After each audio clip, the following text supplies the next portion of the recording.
Now, I would like to ask Lauren, Lindsay, and Bailey Feder to come forward for a special introduction.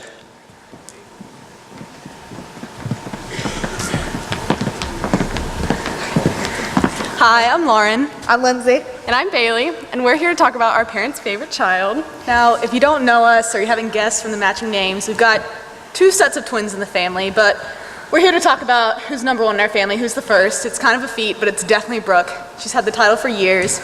She's done everything from rip a side mirror off my mom's car to shatter a couple wine glasses, and even stole Bailey's makeup today to make sure she looked better than her, but she's still number 1.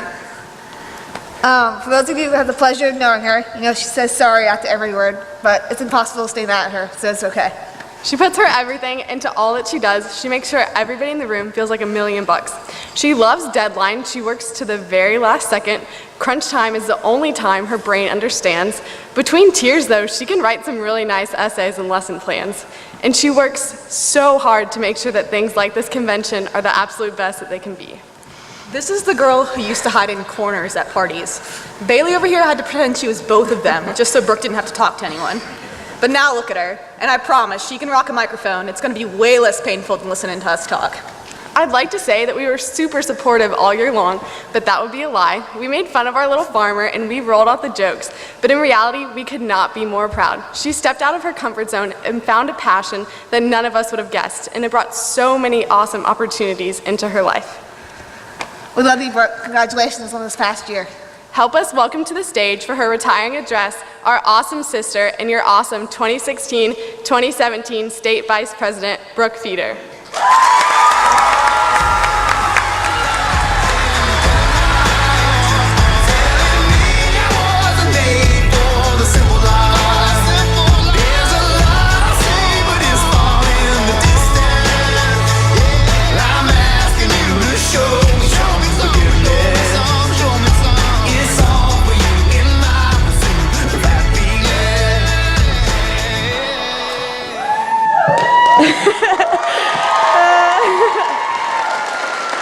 Now, I love a good toast. Now, I'm not talking about the bread that pops out of your toaster Monday morning. I'm talking about speeches that make things like weddings and reunions so much more sentimental. People talking about the fond and the funny memories. So I remember one Thanksgiving, my dad giving a toast. I remember him raising his glass and praising all the things to be thankful for that year. He especially talked about how thankful he was for a happy and healthy family. Now, the cool thing about this toast was that Brooke Feder finally got to hold the Tiffany's glass. That's right, I got to hold one of the glasses that was part of a super fancy set, fill it up with lemonade, and cheers with all the adults around the table. Now, we can get back to that story later. So, throughout my life, people would consider me a relatively positive person. But there was one day where I was most certainly not my best self. So my family decided to take a trip out west. We flew to Las Vegas, jumped in a rental car, and drove 4 hours to the Grand Canyon. Now, 6 people, 1 car, 4 hours, we're tired, we're hungry, got lost a few times. Things are not going great. But we finally make it to the park. We're walking around the canyon, and we're so amazed by everything around us. So finally, it's time to head in for the night, but I left out a small detail. My family decided to be adventurous and not book a hotel room until we got there. Long story short, my 3 teenage sisters and I shared 1 queen bed for the night. Not ideal, right? So 3:45 in the morning, there's a knock at the door. All my sisters and I roll over and we are fighting who's getting out to answer the door. Obviously, Brooke lost that fight. So, open the door, I see my dad, a bright-eyed, bushy-tailed. He said, "Who wants to go see the sunrise?" Moaning and groaning, my sisters are questioning his sanity. "No, I have a warm bed right here." But needless to say, 10 minutes later, we're in the car on the way to the park. Now, it's 4:15. We are sitting on a rock. It's still dark outside and it's cold. I am not impressed. Finally, 5:15 rolls around.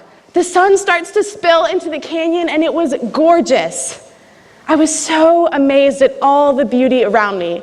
It was in that moment that my dad leaned over and said, "I told you it would be worth it." You see, so many times in life, we are just plain tired. We're exhausted, we're spent, we may feel inadequate or even unmotivated.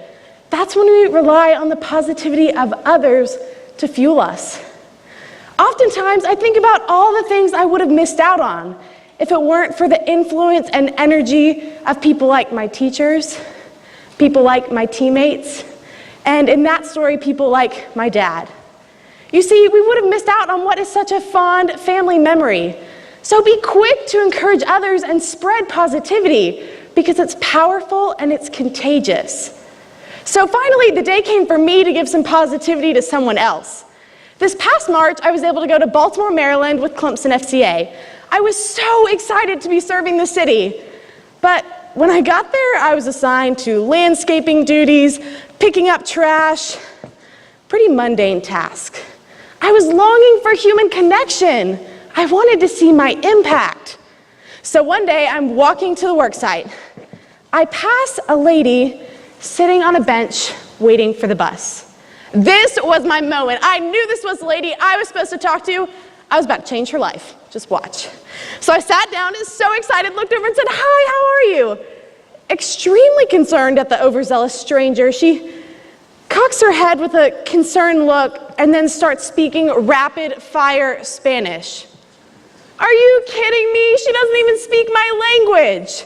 How is that fair? So embarrassed and frustrated, I'm about to get up to excuse myself. But then I stop and think, Brooke, what are you doing? You can still make her day better. So, channeling the Spanish high school glory days, I look over and try to offer some broken sentences. Hola, me llamo Brooke, soy de Lexington, South Carolina, y yo asisto a Clemson. She was so confused, but the second I said the word Clemson, that word was so foreign that she was rolling on the floor laughing. So for the next 10 minutes, Esmeralda and I just sat there.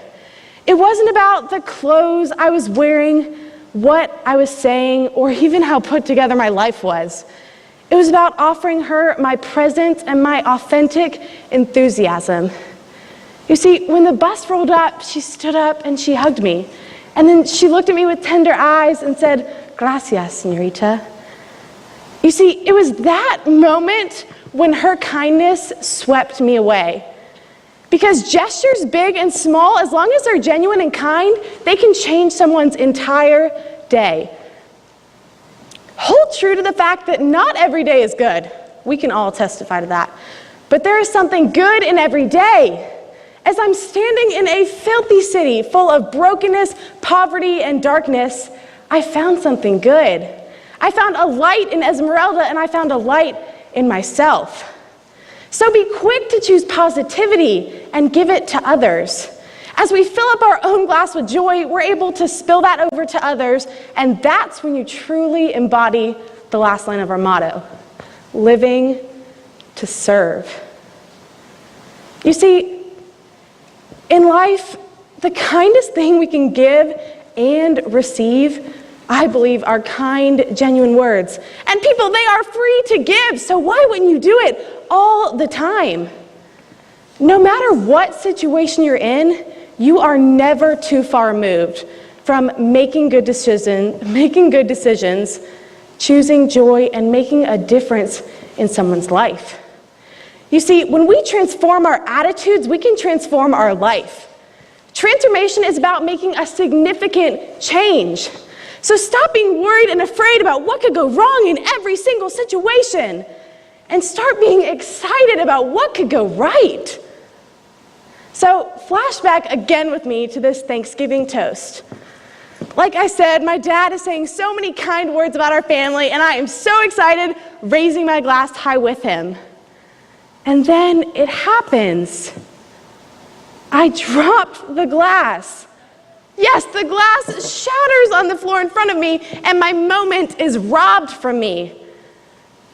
But when I reflect on that day, it is not the broken glass that I remember. You see, I remember that it was Thanksgiving. I remember that I was with my family, and I remember that my blessings were too many to count. You see, I remember the moments when my glass was half full. Work to live your life like a toast. When someone gives a toast, they talk about the positive, they talk about the happy, and they talk about the influential. So live to vocalize your gratefulness and share it with others. So now, it is with deepest joy that I toast to all of you here tonight. Cheers, South Carolina FFA, to a wonderful year of transformation, growth, and success. Thank you so much for letting my teammates and I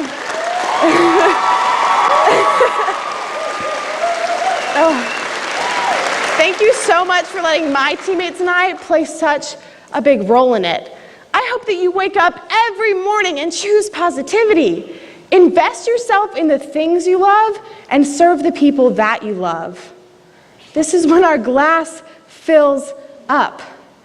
So may you find peace, joy, positivity, and strength in all of your pursuits, and may your glass always be half full.